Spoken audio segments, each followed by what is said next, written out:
Delighted to welcome my guest in this hour, Universities Minister Michelle Donelan. Good morning to you. Good morning, Good Julia. morning. A nice early start for you today. Let's talk about the new help that the government's announcing to support university students who've obviously had a massive impact on them from COVID in terms of their ability to live independently and get lessons. An additional £50 million to support them. And where's this money going to be spent? Yeah, so this is targeted specifically at hardship. It's going directly to the universities to deal out to students and those most in need. So it's about getting cash into pockets to those that need it, because we know that some of the implications of this lockdown have had a financial hit on students. For instance, the majority of students aren't able to go back to their university accommodation. That might mean that their parents are charging them, or their carers are charging them, or they can't undertake their job in their university town and they're not eligible for the coronavirus job retention scheme. So this is about supporting them to get through this really difficult time. You're quite right, it has been a really challenging time for students. I mean, there's an awful lot of students. It's only an extra £50 million on top of the £20 million announced in December. Is that really enough, given the huge number of students who are currently paying more than £9,000 a year in fees and getting very little for it, paying for accommodation which they're not allowed to use or they're imprisoned in, and often organised by universities not able to get out of it? This doesn't really touch the sides of the cost, does it? Well, absolutely not denying how challenging this time has been for students. So this is 70 million, as you point out, 20 million before Christmas. And this is only till April as well. So in effect for this academic term. And this is on top of the 265 million that we unlocked so that universities could utilise that for hardship or for mental health support and for access to technology, etc. So it's got to be looked at in the context of all the support that we've given to students who are also still getting their maintenance loans as well. But it is a challenging time. And it isn't the same academic experience that we would have wanted them to have. But what is important is that we've managed to retain learning throughout this period, and we've prioritised education, including for higher education students. So they haven't had to put their academic journeys on hold or their lives on hold throughout what has been a very difficult year. Well, you say you prioritise education. I mean, I've got an awful lot of children and young people who would say very differently. So you as Universities Minister, not in charge of those decisions made in Number 10, and I do understand that. But I don't think there are many young people. I've got lots of friends and people who've got in touch with me on Twitter and here at the station who've got young people at university who are really, really struggling. They're not getting at all what they paid for. It is extraordinary, is it not, that people pay more than I mean, I don't think people should be paying £9,000 for university fees anyway, but the fact they're paying it and they're not even getting lectures, face-to-face teaching, often not able to have any of the fun and enjoyment that university brings. You can get an Open University online degree for £3,000 a year. Is there any justification for any universities to still be charging full fees for students who are not actually getting that proper education anymore?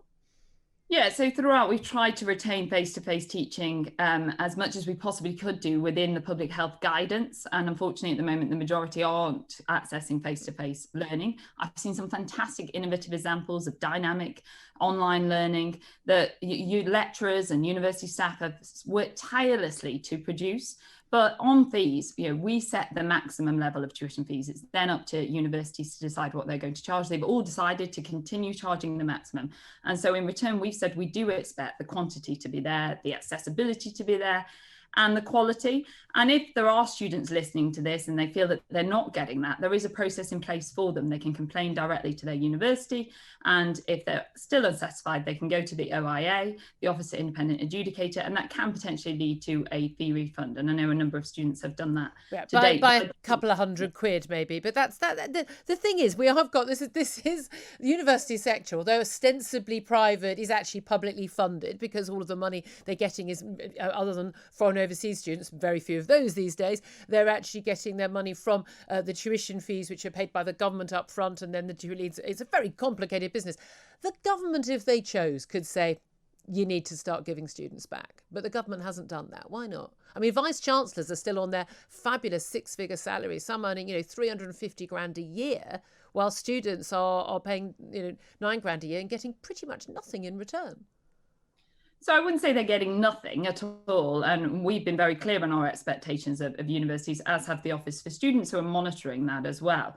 But the whole government recognises how challenging this has been for students. The Prime Minister has personally acknowledged it. We are monitoring the situation. Well, But how useful is that to students? And with all, I don't mean to interrupt, Minister, but the Prime Minister acknowledging how difficult it is for students. This is one of the crucial moments of their lives. Young people who are being sacrificed for the rest of the nation, because these are key moments in their life. They're not getting what they paid for, and the government isn't doing anything about it. I wouldn't say we're not doing anything about it at all. We are making sure that that quality is still there. We're working very closely with the Office for Students, who are monitoring the situation to ensure that that is the case.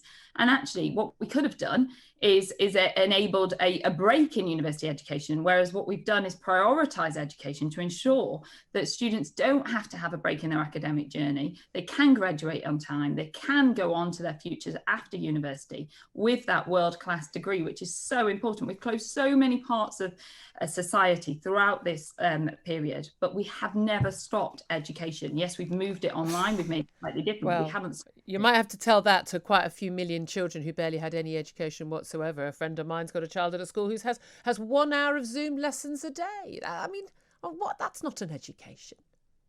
So schools do now have a statutory duty for remote education. Nobody is denying that it's different or it's very hard for some students, particularly to study at home, and the pressure on parents who have also trying to hold down. Even forget the difficulty of studying at home. Even forget the pressure on parents. If schools are not providing more than 1 hour of lessons a day, in what way are they fulfilling that? And why have those schools not been taken to task? Well, the Secretary of State did say that parents could complain to Ofsted if that was the case. There's been very few complaints, and overwhelmingly teachers are working their socks off in order to give students and children the very best education at this difficult time. And we've got a catch-up fund. Last June, in fact, we launched the 1 billion catch-up fund. Last week, the Prime Minister pledged another 300 million towards the National Tutoring Programme, because there are some children that have fallen behind during this period. There are some children that have fallen behind. Most children have fallen behind. Yeah, and some have fallen even more behind than others. That's why we've got that robust catch-up system in place. That's why we've made a pledge that throughout this Parliament, we have a long-term plan to get them back up to speed. We're in the middle of a pandemic. The government didn't want to, at any stage, have to close schools. It didn't have to close schools. France, why is France able to keep their schools open and we're not? So we're in a period of lockdown, as you know, and our public health information, our advice from our world-class scientists and medics has been to reduce community transmission. Schools are a safe environment. We've said that throughout, but it's the reducing the community transmission full stop. And we haven't closed schools entirely, have we? They're still open for the vulnerable. They're still open for key workers, children. And so we haven't closed. They are closed to the vast majority of children. Why is France able to keep schools open and their case rates going down as well? Well, look, we're dealing with the situation that we have in the UK. No, but I'm saying if we have to close schools to cut transmission, why is France able to keep their schools open? Well, we're working off our scientific advice and information. Oh. And that we have. So the French scientists are wrong then? No, every country has adopted a slightly different approach. So the virus transmits differently in different countries then? Absolutely. Well, no, but we do have different French children are cleaner than British children? I mean, how is France able to keep their schools open when we can't? We've all adopted different strategies, as you know, Julia, throughout the world, different lockdowns at different stages, different sections of the economy have been open at different stages. We've made a priority of education. By closing schools to most children. Why is France able to keep schools open and we can't, and they've also seen their infection rate go down? So what we're talking about is we're talking about the situation in the UK where we have still a huge pressure on the NHS, and we have to do everything we possibly can to reduce that and to save lives. Everything. We have to reduce the pressure on the NHS. We have to sacrifice the education, the futures of millions of children. Is that how we make decisions in this country now?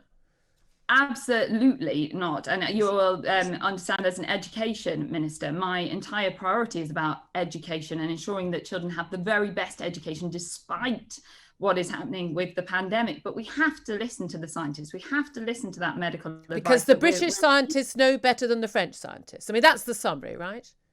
No, that's not the summary at all. But how can... No, I know you have to go, but genuinely, how can the French scientists and the British scientists both be right? One must be wrong. well, not every scientist will agree on every topic, and not every medic will agree on every topic. We have disagreements in our own country from scientists and medics because we are dealing with an unprecedented challenge here. There are no easy answers, and there are no easy decisions. There are easy decisions about putting children back at the priority list and putting them back to school.